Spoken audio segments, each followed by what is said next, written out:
Hi guys! Welcome back to my channel. So it's been a while, mga 1 month na.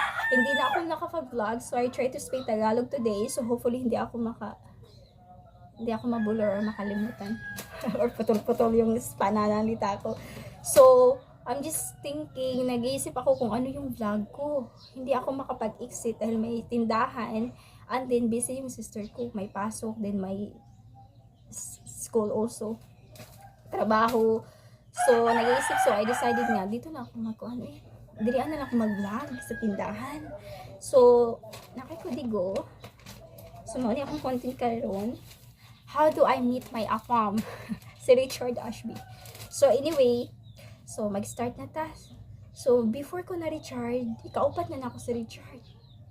So, meron akong first, 4 years mi ato. So, nag-decide siya na hindi siya pupunta dito because walang makabantay ng pusa niya, yung bahay niya. So, doon nag-decide na ako na i-break yun. And then, pangalawa, may 3 months ako. So, hindi na nag-work. And then, yung pangatlo is, siya ang way, bakit nakilala ko si Richard? Kasi may bipolar siya. At that time, 8 months kami. And then, may bipolar siya. So, sometimes, wonder ako, magalit ba? Sa Tagalog, anak, basta, yung batasan mag-utro-utro, mag-change yung mood. So, anak ko, ay, dili ko, I decided na hindi ako maglulunglas dito. And then, so, nag-search na ako, nakita ko si Richard, sabi ko, hi, and then, alam mo ba, si Richard na yun, may bipolar pa ako noon yung 8 months, and then, nag-chat na ako kay Richard, alam mo ba, may boyfriend ako, may bipolar. So, si Richard sa hospital nag-work, sabi niya, i-break mo na kasi yung bipolar, yung mood na, may swing mood, iba-iba. So, sabi ko, okay. Parang si Richard yung way na i-push na, okay, i-break ko na. So, yun. And then later on, nag-chat kami. So, mga 1 month nagkakami na. So, kami na Richard. So, 1 year exactly, 2021. 22, 23, so almost 2 years. So next year to 2024, so we're 3 years na. So yabot si Richard in unexpectedly, like hindi ko sa so yun. And then, so hi guys, so dito muna ako sa may pambot kasi yung neighbor namin, lumabas ako sa tindahan kasi may music ang lakas, baka makapiright ako. Oh my god, di yun maganda. So anyway, so nung kami na ni Richard, so nagpadala siya ng flowers, ng cake, ng chocolate, ng litters, and then ang saya ko, hindi ko na-expect yun kasi may, may 4 years ako, may 3 months ako, may 8 months ako, and then si Richard, so siya yung napakabait ni Richard guys, yun, gentleman, marami na siya, mapagbigay, marami na siyang naibigay sa akin. So a year ago, sabi niya gusto niyang pumunta ng Pinas, makipag-meet sa akin, kasi niya makilala yung parents ko. So ako naman, oh my god, yes, welcome to the Philippines. So noon, mabait lang talaga si Richard. So nagkita kami this year. Nakakatawa guys kasi first time kong sumakay ng plane, hindi ko alam. Mag-chicken pa ba ng luggage sa akin lang street ako pumunta sa airport. Doon may nagpapakita ng ticket. Bumunta ako doon. So sabi ng assistant, ma'am, pumunta ka muna doon. Mag-check-in. Sorry. Din, flight na ako sa Cebu. And din sa Cebu, sabi ko naman, hala, yung luggage ko. Kasi first time ko, hindi ko naman pala alam nga, dadalhin pala yun sa may conveyor. Sabi ko, bababa kaya ako sa bus kasi may bus na dumating. So, kukunin ko yung luggage ko. Sabi niya kasama ko, maghintay lang daw ako. So, nagpa-follow lang ako yung kasamahan ko. So, Butuan to Cebu, mga 45 minutes ata or so. And then, nakita kami ni Richard. So, first time ko sumakay ng plane. So, sinundo niya ako sa sa airport. And then, kasi Boston to Manila 23, 22, then 23 na siya. Pagka 24 na ako, August, sumunod na ako kay Richard. So yun, so masaya lang kasi first time namin magkita.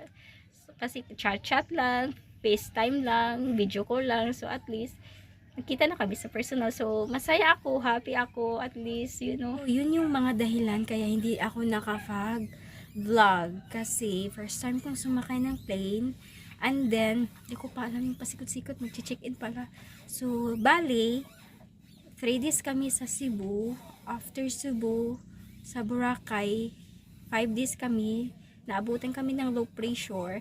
And then, alam ko, pero yung time na yun, hindi pala si Richard kumakain ng lunch. So, sabi ko, hala. So, bali, nag-breakfast kami sa hotel. Yung kain ko is ano na lang, sa dinner. So, yung dinner ko is steak. So, tinake out ko kasi hindi ko na naubos kasi wala na akong gana ba. And then, bumalik kami sa guys, sa hotel. Ako'y 12 AM, 12 midnight. Kinain ko yung tinake out ko na steak. And then, di ko pa alam na si Richard is bumangon. Sabi niya, ha? Kumakain ka pala ng 12 AM. Sabi ko, gutom, wala akong lunch. So, later on, tomorrow, so, yung way niya is, sabi niya sa akin, ka na lang, mag-take out, baka gugutomin daw ako. So, si Richard, guys, is sobrang bait. And then, caring, truthful. And then, hello. And then, mapagmahal siya, promise. And then, yeah. So, after sa Boracay, 3 days ata kami, pumunta naman kami ng Pampanga sa may walking street. So, doon. So, nagpapasalamat din ako ni Richard, no? Kasi, you know, sa YouTube lang ako, pumunta ng Boracay, yung mga ganyang places. So, papasalamat ako ni Richard kasi, nakapunta na ako. And then, after 3 days kami sa guys, sa Pampanga, bumalik kami kasi flight namin gabi, bumalik kami, nag-drop muna kami ng Cebu, sa Premier Inn, sa Cebu.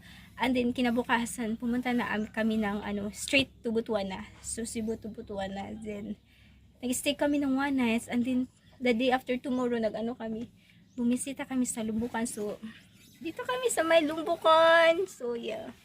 Sa siya, suba na di guys, Riverside. So, muna among lugar. So, yeah. Happy si Richard. Nag-tour kami sa Kayapambut. And then, yeah. And then, meet ng parents ko. So, pinakain ko ng balat ng lechon kasi ayaw na niyang pork yung meat. So, yun. Masaya naman siya dito. Bakasyon namin. So, thank you guys. Thank you for watching. Do like, share, and subscribe to my channel. God bless you. So, update ko kayo soon. So, that is my serye of how do I meet my afam. Richard Ashby. Thank you and God bless. Bye.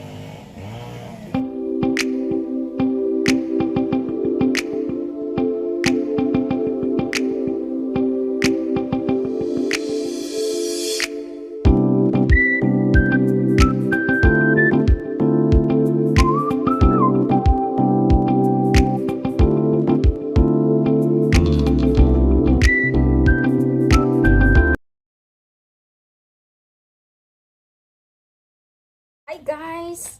Maayong adlaw. Ay, sorry. Hi guys! Welcome back to my channel. So, for today's video, I try to speak Visayas. No. Tagalog. At Visayas. Hi guys! Welcome back to my channel. So, almost 1 month na ako, hindi na ako nakapag-vlog. And then, I try to speak Tagalog. I try. So, hindi busy si store. Oh my God.